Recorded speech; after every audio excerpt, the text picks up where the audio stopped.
Tolobi Boye, Tshisekedi a trahir serment Oyo à Lobaki.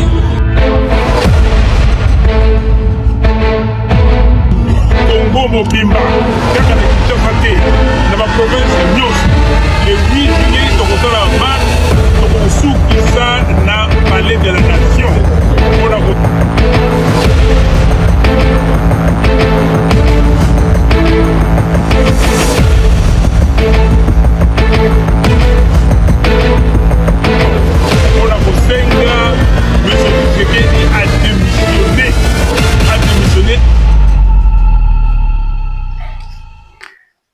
Mesdames et messieurs, bonjour et bienvenue sur le plateau de la jeunesse, la voix de la jeunesse congolaise. Je suis Odin Vico, très heureux de vous retrouver pour un nouveau grand débat consacré à l'une des questions les plus sensibles de l'actualité politique en République du Congo.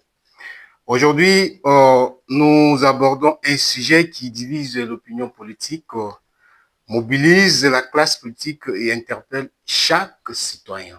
Lequel? Changement de la Constitution en RDC, nécessité des réformes ou priorité mal placée face aux défis sécuritaires, aux résistances de l'opposition et à la souffrance de la population.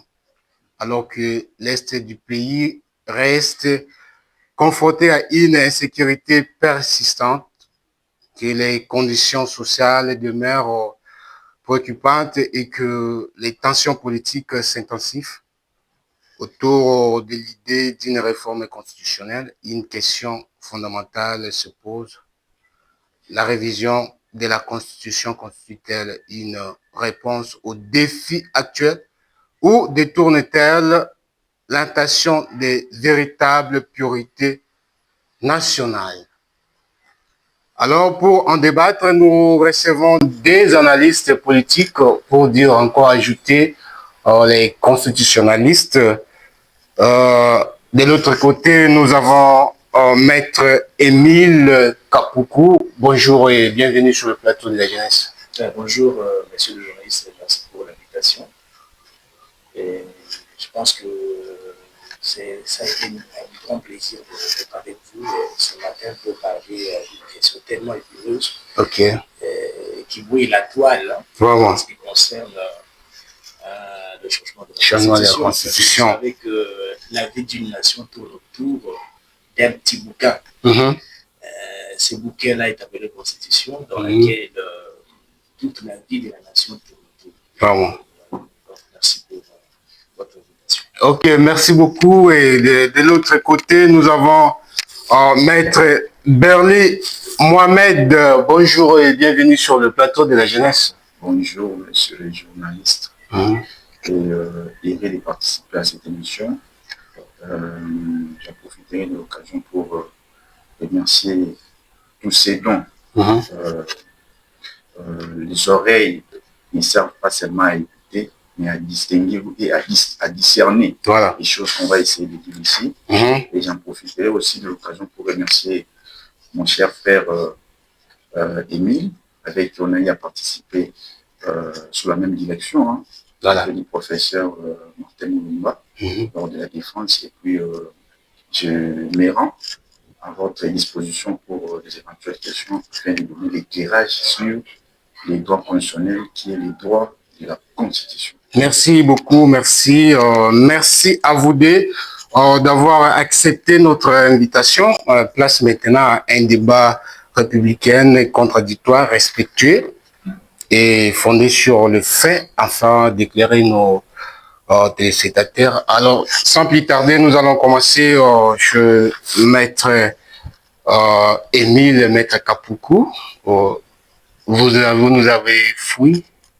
Vous nous avez fui, ça fait longtemps, depuis 2025, que vous êtes présenté sur le plateau de la jeunesse, où on avait eu à parler aussi sur la question de la Constitution. Ça fait un peu bail aujourd'hui.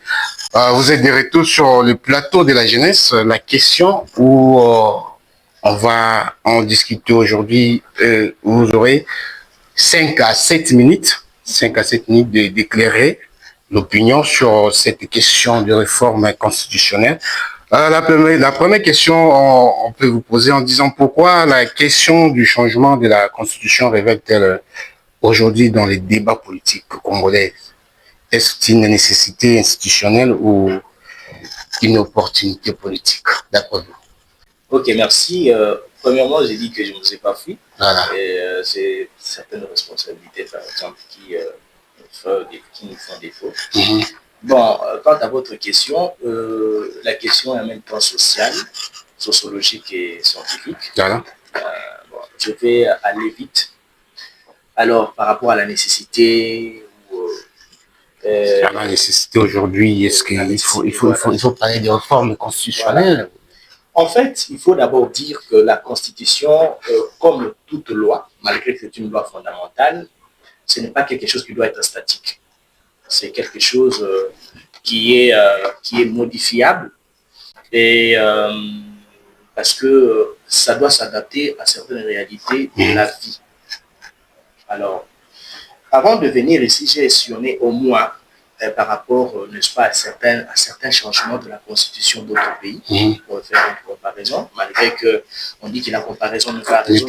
Moi, j'ajoute que la comparaison est nécessaire pour faire asseoir une raison. Voilà. Donc, cette question aujourd'hui qui fait couler d'encre et de salive dans la communauté. Partout, on parle de ça, politique. Dans le diaspora également, qui parle du changement de la Constitution. Nous sommes de ceux, malgré que je n'ai pas un penchant politique, nous sommes de ceux qui soutiennent le changement de la Constitution.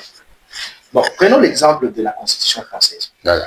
C'est là où beaucoup de gens, même les constitutionnalistes, disent que la Constitution française, c'est la grande sœur de la Constitution congolaise. Aujourd'hui, nous sommes en France. En France, ils sont dans la 5e République. Et la 5e République, là, comment ils sont arrivés? La première Constitution française date de 1792. Alors, quel a été le contexte de ce changement? Vous voyez, parce que le contexte là, d'abord, c'était par rapport à la Révolution française. La chute du monarque Louis XIV, et parce qu'il fallait renverser la monarchie pour revenir dans un régime constitutionnel. Alors, ce sont des faits ou des contextes qui amènent, n'est-ce pas, une nation à réfléchir. Je ne peux pas aller vite, je ne peux pas aller tellement lentement parce que le temps nous fait défaut. Voilà. Alors, la deuxième République française date de 1848. Quand vous allez prendre de 1792 à 1848, vous allez voir que nous sommes dans les trentaines d'années après la Deuxième République. Quel a été le contexte? C'était toujours des révolutions du février 1848. Il y a aussi le renversement de la monarchie de Louis-Philippe. Il y a également, n'est-ce pas, l'instauration des suffrages universels, ça a commencé en 1848. La troisième République date de 1870. Prenons 1848 à 1870. Vous allez voir que nous sommes dans les 20 ans. Ils ont changé des constitutions. Quel a été le contexte? Le contexte de changement de la République, c'était quoi? C'était d'abord la défaite de la France. C'était quoi? La chute de la Seconde Empire napoléonien, c'est-à-dire Napoléon III. Il y a eu encore la baisse la baisse de reconstruire, n'est-ce pas, les institutions après des crises politiques, des crises économiques, etc., des crises militaires. Alors, la 4e République, excusez-moi pour le temps, je vais d'abord expliquer pour voir. Voilà. Vous êtes encore dans le temps. Aujourd'hui, nous avons les débats sur le changement de la Constitution, qui est sur le contexte. Alors, la 4e République date de 1946. C'était juste après la Seconde Guerre mondiale. Et alors, c'est ici qu'il y a eu beaucoup, après la Seconde Guerre mondiale, la libération, parce que la France était sous occupation de l'Allemagne. L'Allemagne avait occupé, comme le Rwanda aujourd'hui occupe la RDC. Alors, c'était des contextes qui ont amené, n'est-ce pas, la 4e République. Parce qu'il y avait beaucoup de tensions, la France, il y avait tout un gouvernement en exil. Alors, quand ils sont venus, alors ils ont déclaré qu'il faille, n'est-ce pas, revoir nos textes pour organiser nos institutions. Et ensuite, la 5e République commence en 1958, aujourd'hui l'actuelle Constitution, qui a été initiée par le président Charles de Gaulle, qui avait vu la défaillance de la 4e République. Alors, nous revenons chez nous. Dans l'histoire constitutionnelle congolaise, l'histoire constitutionnelle, ou le droit constitutionnel congolais, il y a des tensions qui ont émaillé et qui ont donné naissance à 3 constitutions issues des référendums, plus d'autres constitutions que l'on peut parler, des institutions, de constitutions octroyées ou des constitutions conflictuelles. Alors, la première constitution qui fait la première république, c'est la constitution de Louabourg de 1964. La deuxième, c'est celle de 67 et c'est celle de 18 février 2006, celle qui est actuelle. Alors, les débats qui fait défaut aujourd'hui, parce que, en tout cas, moi, je suis en train de, en tant que scientifique, constitutionnaliste, voilà, je me pose des questions pourquoi la CENCO, n'est-ce pas, des confessions religieuses, et certaines branches de l'opposition qui parlent, il n'y a pas la nécessité, il n'y a pas l'opportunité. Alors, la notion de l'opportunité et de la nécessité n'est pas prévue par la Constitution. La Constitution n'a pas dit il faut m'échanger dans tel contexte, dans telle opportunité, mais c'est une question politique. Vous voyez, c'est celui qui dirige, qui est aux affaires, qui doit connaître au moins l'opportunité, la nécessité des changements de la Constitution. Si c'est pas, que pensez-vous de l'article 219 ou 220, 219 on va arriver. On va arriver sur ça. Alors, il n'y a pas de contexte tellement établi dans la Constitution que voilà les contextes dans lesquels vous allez, l'opportunité c'est ça, la nécessité c'est ça. C'est celui et la société congolaise qui doit plutôt voir s'il y a la nécessité de pouvoir changer de Constitution. Alors nous pouvons aller vite dans l'article 218 qui nous donne au moins quel est le pouvoir qui est donné aux initiateurs de changements ou de modifications ou de révisions constitutionnelles. Alors, nous prenons l'article 18, enfin 218 plutôt, qui dit « L'initiative de la révision constitutionnelle appartient concurremment ». 2 points. L'entête des premiers points, c'est le président de la République. Donc, nous supposons, nous disons avec le soutien de la Constitution que le président de la République, c'est la personne la mieux placée de pouvoir initier les débats sur la révision, sinon sur le changement de la Constitution. Encore faut-il nuancer quand on parle du changement ou de la révision, parce qu'aux États-Unis, on parle de l'amendement. Et je peux souligner que la Constitution américaine date de 1776. C'est déjà dans les 200 ans ou 250 ans que la Constitution américaine existe encore, mais il y a beaucoup d'amendements. L'amendement, ce sont des révisions. C'est-à-dire que la Constitution américaine a subi beaucoup d'amendements. Parce qu'il y avait, j'ai oublié la disposition, qui prévoyait d'ailleurs, l'esclavage, qui n'est plus encore dans la Constitution américaine. C'est-à-dire que la nécessité revient à un besoin politique. Le président de la République, le gouvernement, après délibération au Conseil des ministres, ils peuvent initier la révision, les réformes constitutionnelles. Alors, est-ce qu'il y a nécessité? C'est ça la question. Voilà.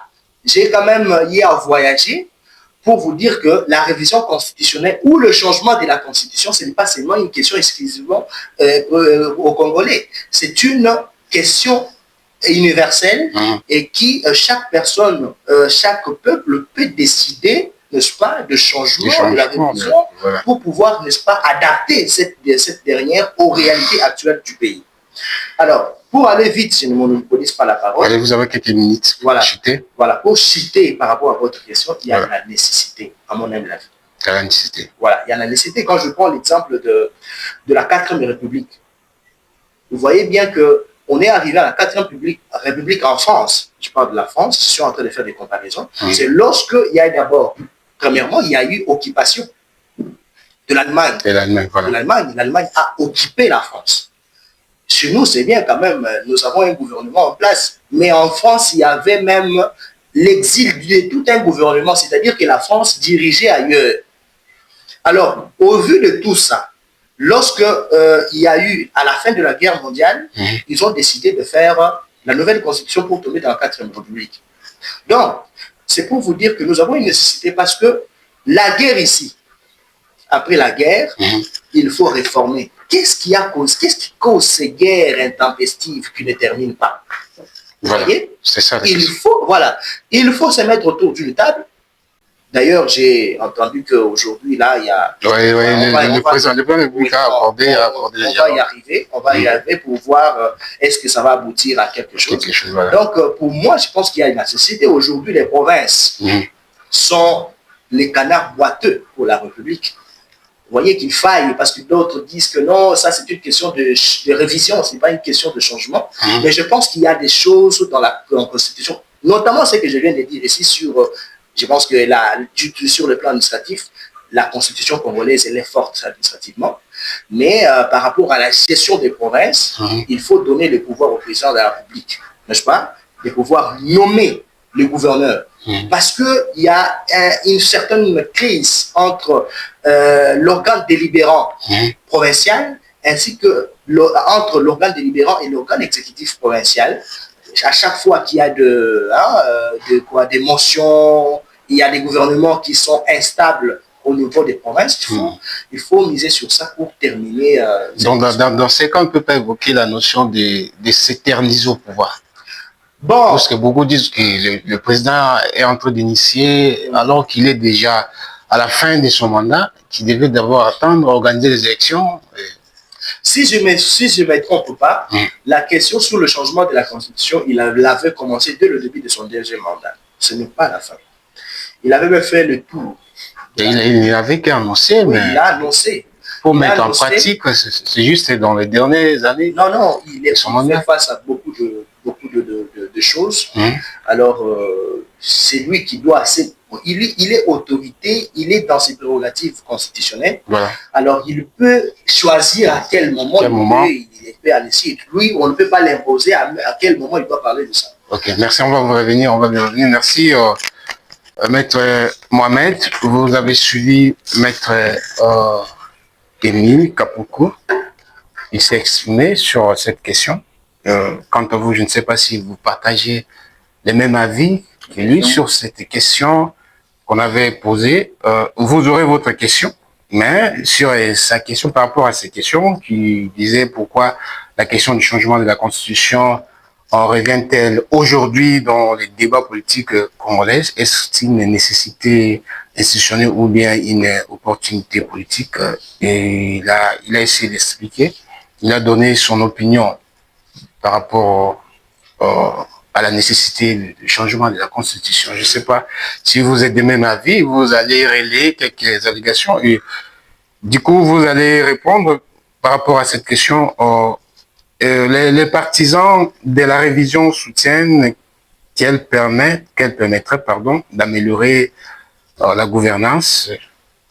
Quels arguments juridiques et politiques peuvent justifier cette question? Les partisans de la révision soutiennent quoi? Soutiennent qu'elle permettrait. C'est la question qu'on devait poser plutôt à Maître Émile.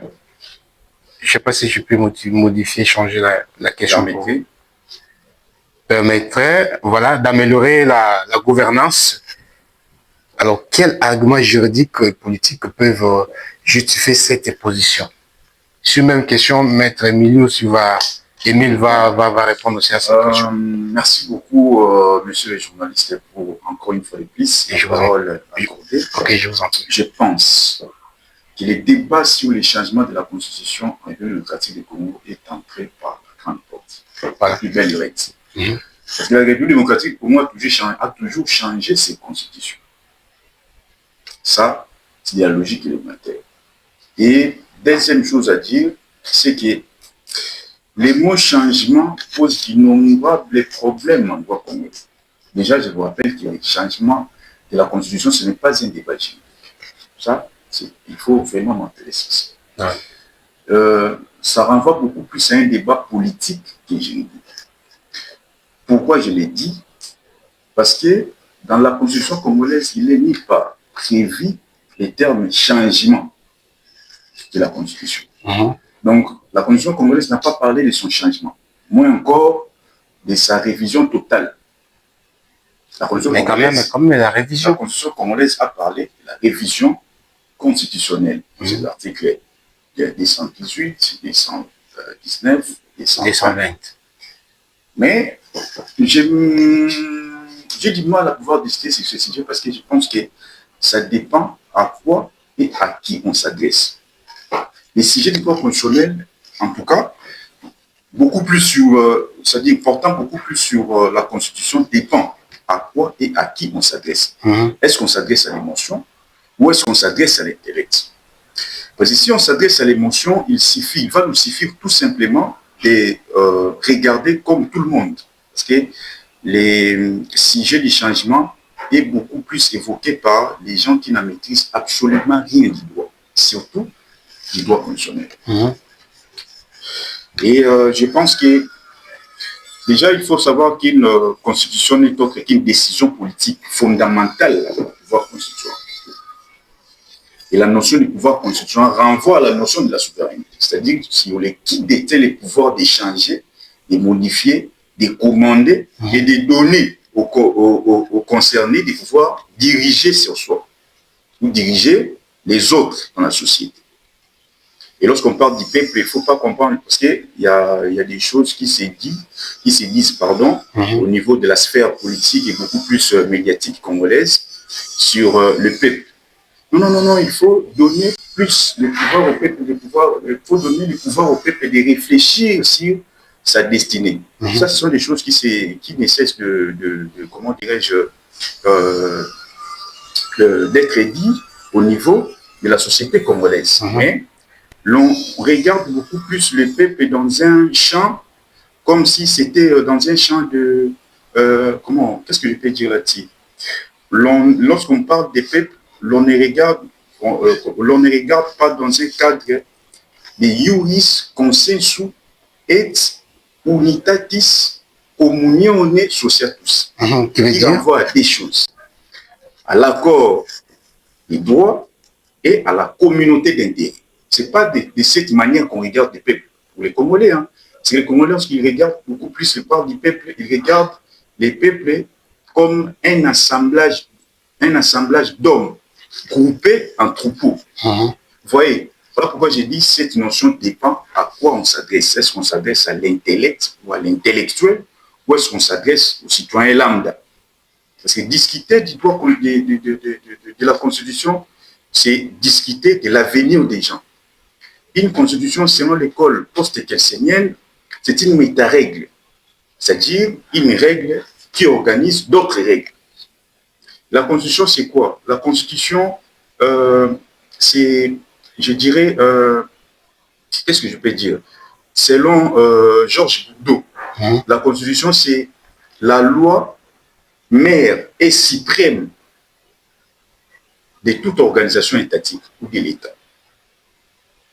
Et d'autres pensent même que la Constitution, c'est un acte, ou soit une décision jurisprudentielle, qu'est-ce que je peux dire, un acte jurisprudentiel des droits et libertés des citoyens.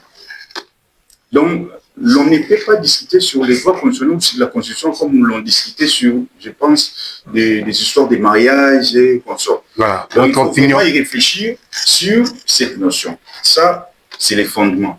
Et concernant l'avis donné par notre ami, je crois qu'il y a des malentendus, bien évidemment, mais vu que l'on ne m'entelle pas sur... voilà. Mais je vais commencer d'abord à essayer de lever effectivement la tendue. Donc, de la part de mon ami, lorsqu'il a parlé de, comment dirais-je, du changement dans la Constitution, je lui rappelle que la Constitution congolaise n'a pas prévu son changement. Et les changements est prévu beaucoup plus dans les constitutions, par exemple la Constitution suisse, qui prévoit sa révision totale. Et la révision totale renvoie au changement d'un certain, c'est-à-dire au remplacement des nouveaux par l'ancien. On remplace les nouveaux textes on remplace l'ancien texte par un texte nouveau. Et lorsqu'on parle de la révision, il faut aussi s'interroger si on parle de quel type de révision. Est-ce qu'il s'agit de la révision qualitative, la révision quantitative, de la révision matérielle, ou on parle de quelle révision? Parce qu'il ne suffit pas tout simplement de dire des mots qui ont des sens en droit constitutionnel, comme si on est, comment dirais-je, des mots sans pour autant définir ces mots-là. Il ne faut pas seulement avancer sur des mots sans en avoir assez de maîtrise. Et donc, je disais, la Constitution, c'est vraiment une charte. Voilà une charte jurisprudentielle des droits et libertés des citoyens. Actuellement, il faut beaucoup plus regarder. Tout d'abord, avant d'essayer d'échanger, il faut s'interroger. Quel est le type de la Constitution congolaise? La Constitution congolaise est de quel type?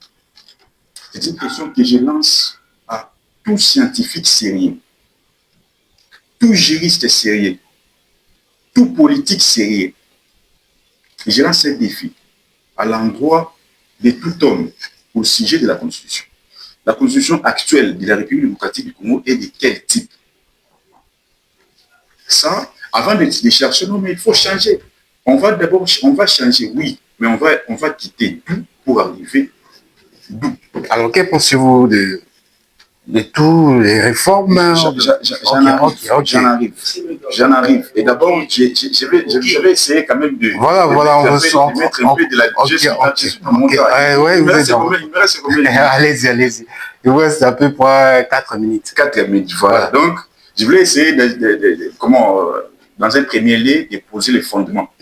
Voilà, parce que si on n'arrive pas à poser les fondements, on risque de déboucher sur autre chose. Soyez à l'aise. Voilà, donc la Constitution congolaise, on doit d'abord essayer de s'interroger sur les types de la Constitution que nous avons en République démocratique du Congo avant de chercher son changement. Voilà. Notre Constitution est des types, bon, là, je risque de donner la réponse sur les lancés. Voilà, donc je laisse ça. Mon ami a encore parlé des amendements dans la Constitution américaine et il assimile ces amendements-là à la révision.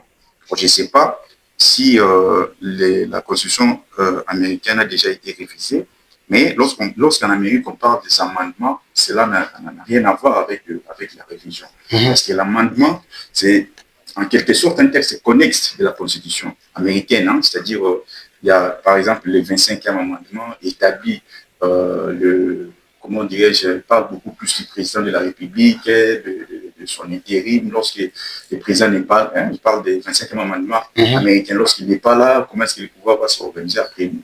Donc ça n'a rien à voir avec la révision ou les changements, parce que les Américains n'ont jamais changé leur constitution. Voilà. Et voilà, il y a encore une autre dimension qu'il avait évoquée, c'est la dimension politique, parce que pour changer la constitution pour lui, il fallait déjà savoir, parce que nous sommes occupés par la République rwandaise, et vu cela, il y a nécessité de pouvoir réviser ou changer la Constitution. Mais une question qu'il n'a pas posée, c'est comment changer la Constitution dans un pays en conflit permanent comme la RDC. Parce que la RDC est un pays en conflit permanent. Conflit armé permanent. Comment changer la Constitution dans un pays comme la RDC? Voilà. Il y a une question qui ne se pose pas. On se pose beaucoup plus de questions sur les quoi changer et les quoi modifier ou les quoi réviser. Mais il n'y a pas de questions, c'est-à-dire basées sur les comment en arriver, c'est-à-dire comment changer la Constitution dans un tel pays. Ce sont des questions que je laisse aussi à la disposition de mon interlocuteur. Et il a parlé aussi de la nécessité, en se basant toujours sur les critères qu'il a évoqués. Moi, je pense, en tout cas de ma part, toutes les constitutions du monde prévoit en leur sein quelques dispositions tendant à la modification ou ou à la révision.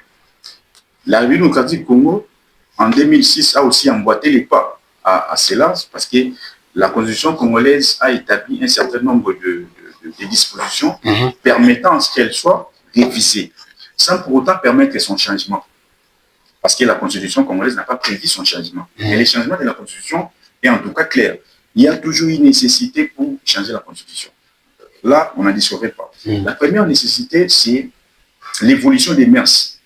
C'est-à-dire, on change la Constitution. Là, vous êtes en train de donner votre opinion. Vous répondez encore. Non, j'avance petit à petit. Ok, allez-y. Je dis, il y a toujours une nécessité pour qu'il y ait changement de la Constitution. La première nécessité, c'est au niveau de l'évolution des mœurs. Autre temps, autre mœurs. Vous ne pouvez pas lier l'avenir des gens sur des décisions prises par les peuples qui, en tout cas, actuellement, n'est pas d'actualité, ou qui n'existait pas. Par exemple, on ne peut pas engager les futurs de nos enfants et puis permettre à ce que nos enfants-là ne puissent pas prendre leurs propres décisions à leur tour. C'est-à-dire qu'on peut soit écrire des règles pour nous, sans pour autant empêcher que nos enfants, lorsqu'ils viendront trouver ces règles, puissent aussi chercher leur propre chemin concernant les règles édictées par nous. Et donc, je pense qu'il y a toujours une nécessité pour réviser ou modifier ou changer la Constitution. Suite à l'évolution des mœurs. Il y a encore une nécessité, c'est les avancées technologiques. Les avancées technologiques permettent aussi à pouvoir réviser ou changer la Constitution. Il y a encore une autre nécessité, c'est, comment dirais-je, les partis nouvellement élus ayant la majorité acquise à sa cause. Ces partis peuvent avoir la possibilité de changer les régimes, la structure même de l'État, parce qu'ils sont votés pour cela. Vous voyez, donc ça, ce sont des modes rationnels du changement de la Constitution. Là, c'est mon opinion, parce que c'est pas, j'ai aussi des fondements qui soutiennent ce que je suis en train de dire. Et pour finir, je pense que ce sujet, c'est beaucoup plus profond que prévu. Pourquoi? Parce que l'on doit tout d'abord essayer d'évoquer un certain nombre de choses avant d'en arriver au changement. On devrait normalement évoquer un certain nombre de choses avant d'en arriver là. Et donc, je pense que voilà, les partisans de la révision soutiennent la révision pour permettre de pouvoir améliorer la gouvernance. Maintenant, il y a une question là-dessus. Parce que les Français ont compris cela. On a bien évoqué, mais il n'a pas tout dit. Lorsque les Français ont parlé, ou soit lorsqu'ils ont fait les changements de la Constitution, ils ont quitté de la Constitution séparation des pouvoirs à la Constitution garantie des droits. Voilà pourquoi certains Français disent que Louis Favoré, à l'occurrence, il dit la Constitution séparation des pouvoirs est morte. Vive la Constitution garantie des droits.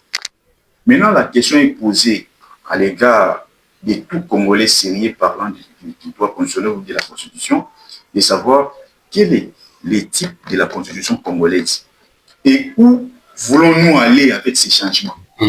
Restons toujours, si on veut toujours rester sur la dimension politique du changement, ou basculer sur une autre dimension. Parce qu'il existe une constitution appelée Constitution séparation des pouvoirs, il existe une constitution appelée, pour les mois des minutes, si allez-y, vous avez... Constitution séparation des pouvoirs, il existe encore une constitution appelée Constitution garantie des droits, il existe une constitution appelée Constitution économique, il existe une constitution appelée Constitution politique, il existe une constitution appelée Constitution sociale. Il existe une constitution appelée Constitution séparation des pouvoirs et garantie des droits. Parce que le mot constitution a été cité pour la toute première fois dans ce texte officiel vers les années 1789. Dans l'article 16 de la Déclaration universelle des droits de l'homme. Cet article dit que toute société dans laquelle la séparation, la garantie des droits n'est pas assurée, et moins encore la séparation des pouvoirs, n'a point de constitution. Maître Belli, quelle est votre position? Depuis, vous n'avez pas montré votre position par rapport aux femmes. Vous êtes de l'autre côté des changements ou bien vous êtes J'ai toujours dit aux gens qu'aucun scientifique sérieux, ne peut soutenir la Constitution du 18 février 2006. Ne peut soutenir les formes, ne peut soutenir la continuité de la Constitution du 18 février 2006. Okay. Sans pour autant être dans la dimension politique. Pourquoi j'ai dit ça? Parce que cette Constitution, voilà pourquoi, bon, je vais donner seulement la réponse. Cette Constitution du 8 février, la Constitution du 8 février 2006 n'est pas une Constitution normalement qui devrait s'adapter aux réalités contemporaines des citoyens. Voilà. Pourquoi?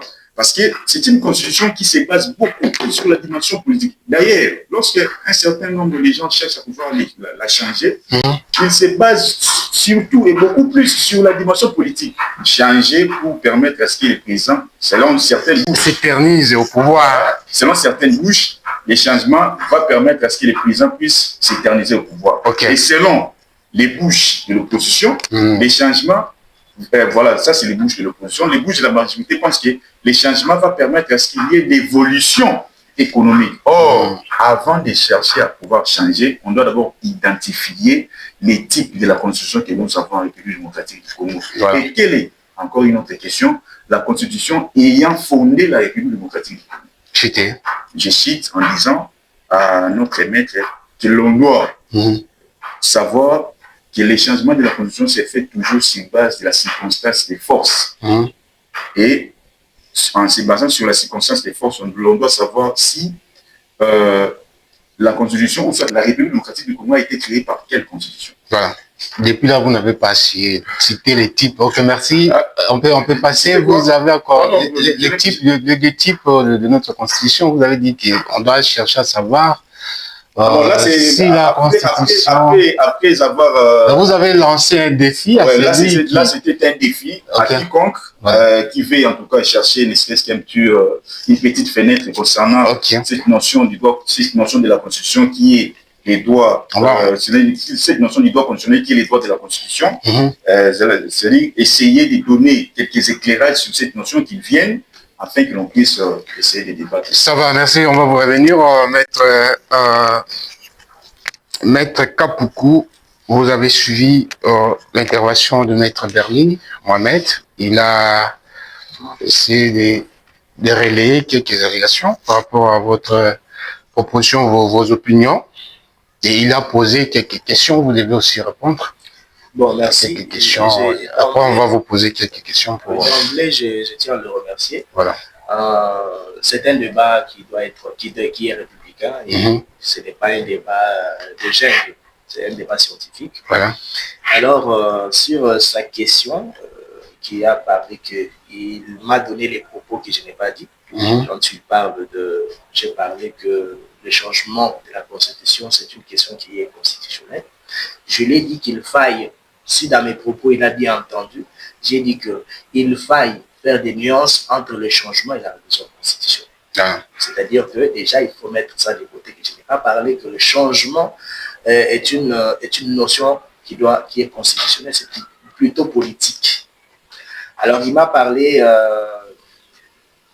il a parlé encore sur la situation, le changement sur la situation des guerres et tout. Je ne sais pas compris ça. La situation de la Constitution dans un état en conflit permanent. Comment changer la Constitution dans un état en conflit permanent? Comme la République démocratique. Bon, le conflit est déjà identifié. Alors, c'est-à-dire à l'époque, il était difficile d'identifier quel est l'ennemi de la République démocratique du Congo. Ça, c'est la première des choses. Nous connaissons celui qui nous agresse, nous connaissons l'ennemi, et nous connaissons aussi qu'il y a des infiltrations qui, à chaque fois, le gouvernement est en train de faire pour démanteler toutes les bandes de gens qui nous infiltrent. Et c'est-à-dire que le changement de la Constitution, en tout cas, c'est une question imminente. Imminente pour pouvoir éradiquer certaines choses. Il a parlé sur les formes de la Constitution. Bon, là, je ne suis pas sur ce débat-là. Et ce que je lui reproche en tant qu'ami, voilà. Vous voyez, lorsque vous êtes sur le plateau, faites en une forme d'être scientifique et sociologique. pour au moins donner une idée. Parce que toutes les questions que vous lui avez posées, aucune question n'est répondue. Alors, quand vous êtes sur un plateau, il faut répondre à des questions parce que tu es scientifique. Et quand tu es scientifique, tu dois donner des solutions. Tu dois donner un point de vue. Aujourd'hui, la question de la Constitution, je vois quelqu'un qui a fait... je pense que la Constitution, c'est une question de tout le monde, mais il y a des ingénieurs qui peuvent parler de la Constitution. Des ingénieurs, des infirmiers. Ce n'est pas... tout juriste n'est pas constitutionnaliste. C'est ça, ouais. C'est ça aussi la chose. Tout juriste n'est pas constitutionnaliste, mais la Constitution, c'est l'apanage de tout le monde. Pour sa rédaction, on a besoin des sociologues, on a besoin des mécaniciens, on a besoin de la société civile, parce que c'est la vie de la nation qui dépend à cette dernière. Voilà. Donc, je n'ai pas parlé sur la notion, à moins si j'ai oublié encore une question qui m'a posée. Bon, c'est par rapport à ça, sur le fondement, sur la question qui m'a posée. Alors, je ne sais pas, vous, la question, c'est comment? Aujourd'hui, l'opposition rejette catégoriquement toute modification. Dans un premier temps, vous allez répondre d'abord quels sont les arguments juridiques et politiques peuvent justifier votre position par rapport à la réforme sur la révision de la Constitution. Et vous allez répondre sur cette question et passons aussi... On peut aller une par une pour... voilà, allez-y. Allez-y. Quel argument juridique et politique peuvent justifier cette position? J'emprunte le mot de mon ami Mohamed. La Constitution s'adapte aux mœurs. C'est pour là que j'ai parlé d'adaptation aux réalités. C'est-à-dire qu'il faut adapter le texte. Alors une question se pose. Ah oui, j'ai oublié encore la question sur ce qu'il a balayé. Je pense que les juristes n'ont pas seulement pour point de référence la loi, il y a aussi des termes juridiques, les lexiques. Il peut consulter même Wikipédia pour savoir c'est quoi l'amendement. Parce qu'il dit que la Constitution américaine n'a jamais été révisée ni changée. Alors que l'amendement revient à la révision, revient pas changement. Parce que changement est politique. Changement, c'est quoi? C'est prendre un nouveau texte. Prendre un nouveau texte. Modifier, c'est quoi? C'est prendre le même texte et soutirer certaines dispositions qui biaisent. C'est ça la modification, la révision. Mais les changements, c'est quoi? On quitte d'une république à une autre. Ça, je parle de manière claire, parce que je suis face à un interlocuteur qui est visible et invisible. Quand on parle de la notion du changement qui n'est pas prévue par la Constitution, qui n'était pas vraiment dans un débat juridique, mais c'est que nous, on prenait certainement les révisions et les corps qui est chargé pour la révision. C'est pour ça que vous voyez que nous avons un constituant originaire et un constituant dérivé.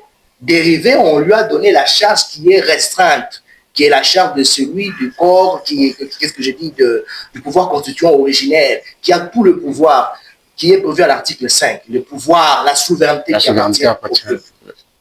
Donc, alors, mes arguments par rapport au changement de la Constitution, je l'ai toujours dit, le contexte d'élaboration de notre Constitution, d'abord, comme les jalons que je peux jeter, n'était pas c'était pas une bonne, c'est-à-dire un bon contexte. On vient de la guerre.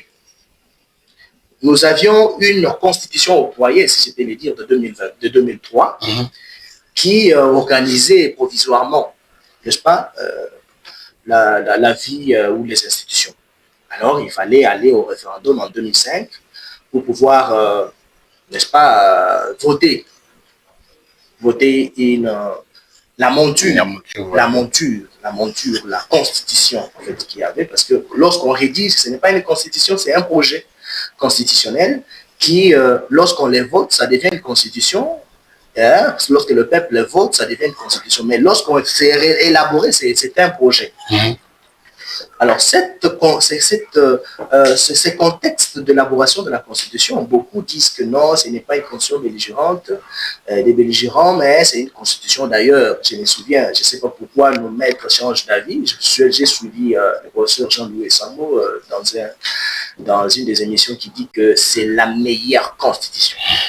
Oui, comme disait Mbata. Voilà, c'est la meilleure Constitution.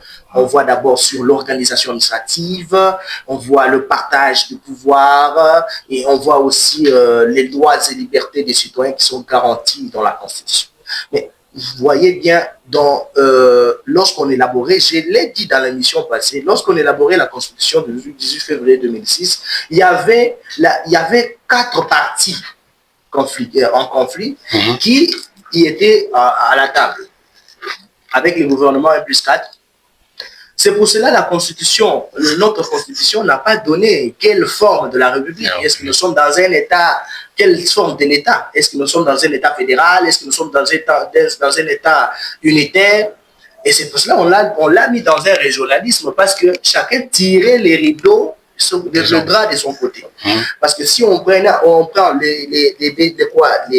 les protagonistes de l'Est et étaient pour le fédéralisme, avec les idées expansionnistes de Batakatanga et tout.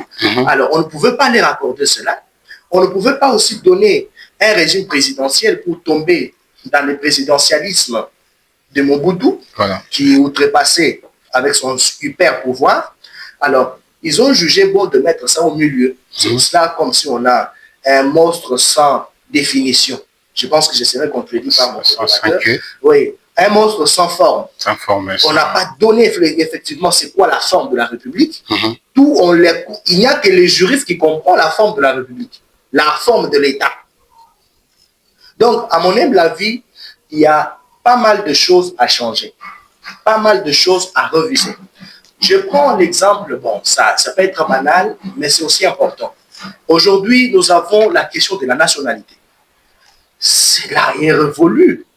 On ne peut pas trouver une disposition discriminatoire pour dire que non, elle est une exclusive. On me dira que non, ça c'est une question à réviser. C'est pas une question qui peut être changée, non. Même dans la métaphysique, n'est-ce pas, spirituellement, la constitution doit changer, doit être changée pour l'adapter aux réalités, aux mœurs actuelles.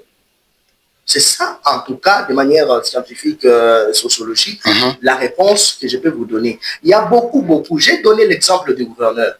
Hormis les gouverneurs, les élections au niveau du Sénégal, on a élu Joe Maïfaï, l'actuel président. Je vous dis, dans une semaine, il y avait déjà un premier ministre. Dans un mois, il y avait déjà un gouvernement. Parce que l'administration publique est... Voilà. L'administration publique... L'administration publique... En fait, la continuité des services publics, j'allais dire, la continuité des services publics, c'est comme le son est important dans le corps humain. Lorsqu'il y a un président qui est élu, ipso facto, il faut avoir un gouvernement parce que nous avons opté sur l'irresponsabilité du président de la République au sein de la majorité au Parlement. Il faut qu'il y ait un responsable. C'est lui qui doit être, n'est-ce pas, aux affaires, qui doit gérer au quotidien les affaires publiques. Je donne encore un exemple.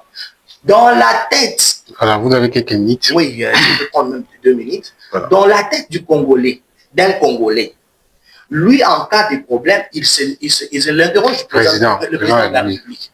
Vous voyez? Quand tu interroges, oui, président, Taïlabissoli Kambo, président, tout ça, président, tout ça. Mais vous-même, vous êtes allé au référendum pour responsabiliser les gouvernements.